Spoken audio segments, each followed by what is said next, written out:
ऐसी जमात जिसके बारे में पाकिस्तान में ये सोचा जाता है, कहा जाता है कि शायद मुस्लिम्स के अगेंस्ट है, उस जमात के लीडर ने ये स्टेटमेंट दी। भारत से एक उनके जो आरएसएस के जॉइंट जनरल सेक्रेटरी हैं कृष्णा गोपाल साहब, उन्होंने अपनी गवर्नमेंट से कहा है कि पाकिस्तान की मदद करनी चाहिए, पाकिस्तान को गंदुम देनी चाहिए। कि अगर आरएसएस पाकिस्तान को गेहूं देने के लिए तैयार है, गंदुम देने के लिए तैयार है, तो क्या पाकिस्तान लेगा? नहीं। यहाँ फिर से ईगो सामने आती है।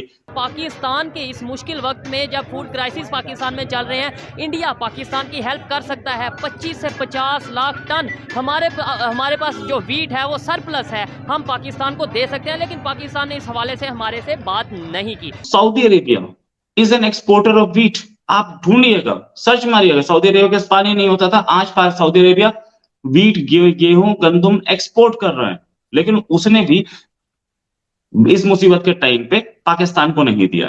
दे कौन रहा है? आरएसएस। इंडिया भी नहीं, इंडिया की तरफ से, गवर्नमेंट ऑफ इंडिया की तरफ से भी कोई ऑफर नहीं किया, आरएसएस दे रहा है। हाफिज सईद जिसको कहा गया था कि जी जेल में है, वो भी बाहर दंदनाता घूम रहा है, और सैयद सलाहुद्दीन भी। भाई सूझेगी क्यों नहीं? अब ये वर्ल्ड बैंक से भीख मांगेंगे तो भी इनको हाथ फैलाना पड़ेगा हिंदुस्तान के आगे। वाह रे भाई। और दूसरा, इतने ये ज़हनी तौर पे मफलूज हो चुके हैं पाकिस्तानी कि इन्हें पता ही नहीं है कि फैटफ का इंचार्ज कौन है, इस वक्त सदर कौन है। उसका नाम टी राजा कुमार साहब है। वो ही इज भारतीय निजाद हैं जो इस वक्त फैटफ के प्रेसिडेंट हैं, टी राजा कुमार साहब। यार उस जगह का सीईओ हिंदुस्तानी बन रहा है जहां जहां पड़ोसियों का काम फंसा हुआ है भाई। अब ऐसे मौके पे वर्ल्ड बैंक का सीईओ हिंदुस्तानी भाई। लाहौल वाला कुवत। भारत से एक उनके जो आरएसएस के जॉइंट जनरल सेक्रेटरी हैं कृष्णा गोपाल साहब, जी हाँ, उन्होंने अपनी गवर्नमेंट से कहा है कि पाकिस्तान की मदद करनी चाहिए, पाकिस्तान को गंदुम देनी चाहिए, और उसकी वजह यह है कि जो आम सिटीजन्स हैं उनका कोई लेना देना या कोई कसूर नहीं है पॉलिसी मेकिंग में, या फिर भारत के साथ एक जो नफरत का बताया जाता है या जो कश्मीर किया जाता है, शायद उसमें जो है वो आम सिटीजन का कोई लेना देना नहीं है, और वो बेचारे भूखे हैं, और वो बेचारे जो हैं वो रोटी को तरस रहे हैं, परेशान है, इकोनॉमी भी खराब है, और साथ ही साथ खाने पीने के भी लाले पड़े हुए हैं। इस बात को उन्होंने अपनी गवर्नमेंट से कहा है कि जी भारत को पाकिस्तान की मदद करनी चाहिए। बहुत शुक्रिया सर। मैं पाकिस्तान की तरफ से, पूरी कौम की तरफ से वैसे तो होना चाहिए, लेकिन मुझे नहीं पता कि हमारी कौम क्या कहेगी और गवर्नमेंट और एस्टेब्लिशमेंट क्या कहेगी, लेकिन कम से कम मैं अपनी तरफ से जरूर आपका शुक्रिया अदा करती हूँ कि आपने जो है पाकिस्तान के लोगों का सोचा और आवाज उठाई, और पाकिस्तान के लोगों के लिए आपने बात की कि उनको भी रोटी मिले और उनके पास भी खाने पीने की चीजें हों। आपने ये बात अपनी गवर्नमेंट से की। अब देखते हैं कि पाकिस्तान की गवर्नमेंट जो है वो क्या रिस्पांस करती है। मगर बहुत से लोग ये भी कहते हैं कि जी पाकिस्तान जो है वो भारत से रिक्वेस्ट क्यों नहीं करता है मदद की।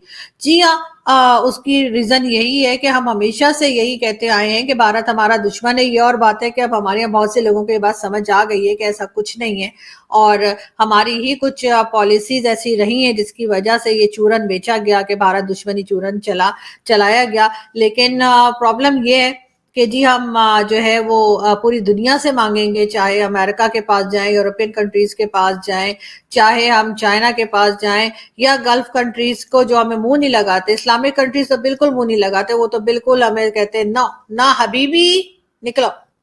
तो इस वजह से ना हमें लगता है कि हमें उन्हीं के पास जाना चाहिए। और क्या पता अगर हम भारत की तरफ भी चले जाएं और उधर से पता लगा कि भारतीय गवर्नमेंट यानी कि नरेंद्र मोदी, प्राइम मिनिस्टर नरेंद्र मोदी की गवर्नमेंट ने अगर पाकिस्तान की मदद कर दी और आज को पाकिस्तान ने वो मदद भी एक्सेप्ट कर ली, तो कल को जब हालात थोड़े से बेहतर हो ही जाएंगे, क्योंकि हो जाते हैं, हमने देखा है कि बहुत एक खराबी अगर आ जाए कहीं पे, उसके बाद कुछ ना कुछ बेहतरी की तरफ भी थोड़ा सा कदम बढ़ ही जाता है। तो हो सकता है हमारे यहाँ भी किसी को अक्ल आ जाए और हम सब समझ जाएं कि हमने कैसे इकोनॉमी को संभालना है, और फिर उसके बाद थोड़ा बहुत जब संभल जाएंगे तो फिर अगर हमने दोबारा वो भारत दुश्मनी वाला चूरन बेचा तो वो तो बिकेगा नहीं।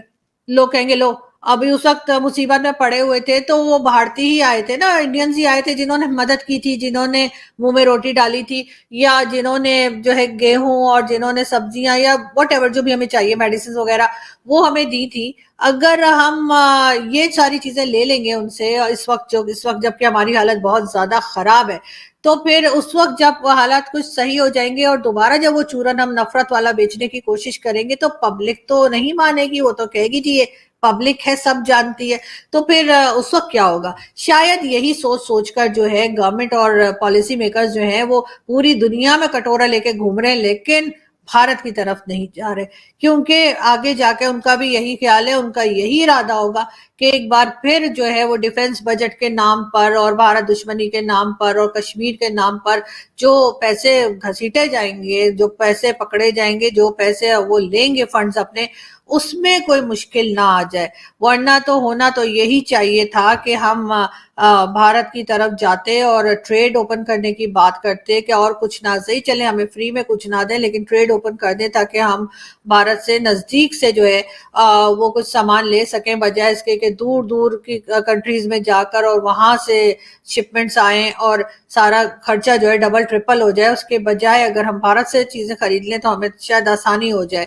और ये भी है कि जाहिर है अपने लोग हैं, हमारी जबान भी समझते हैं, हमारे अंदाज भी समझते हैं, और सबसे बड़ा मसला यही है कि समझते हैं, इसलिए कि बाकी जो यूरोपियन कंट्रीज है, अमेरिकन कंट्रीज है, सॉरी अमेरिका है और यूरोपियन कंट्रीज है, उनको तो हम फिर भी थोड़ा बहुत जैसे कहते हैं ना मामू बना लेते हैं। इंडियंस को मामू बनाना थोड़ा मुश्किल होता है, लेकिन फिर भी होना तो यही चाहिए कि हम भारत की तरफ जाएं और उनसे बात करें और उनसे रिक्वेस्ट करें कि जी हम इस वक्त मुश्किल में हैं और फिलहाल के लिए हम ये दुश्मनी जो है इसको छोड़ देते हैं और ट्रेड जो है आपस में करते हैं ताकि हमारे लिए भी आसानी हो।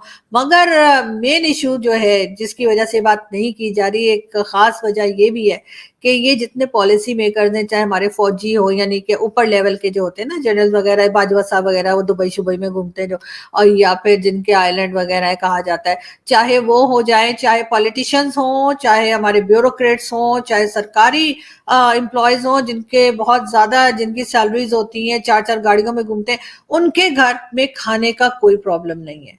वो अपने यूटिलिटी बिल्स भी दे लेते हैं आराम से, वो अपना सुकून से कुछ भी खा पी सकते हैं, कहीं भी आ जा सकते हैं। जो आम आदमी है, जो यानी जिसको कहना चाहिए कि आप जो बेचारा वर्किंग क्लास है, उसको प्रॉब्लम है, और उसकी प्रॉब्लम से ये जो हमारे अमीर लोग हैं, बड़े लोग हमारे यहाँ, उनको कोई फर्क पड़ता नहीं।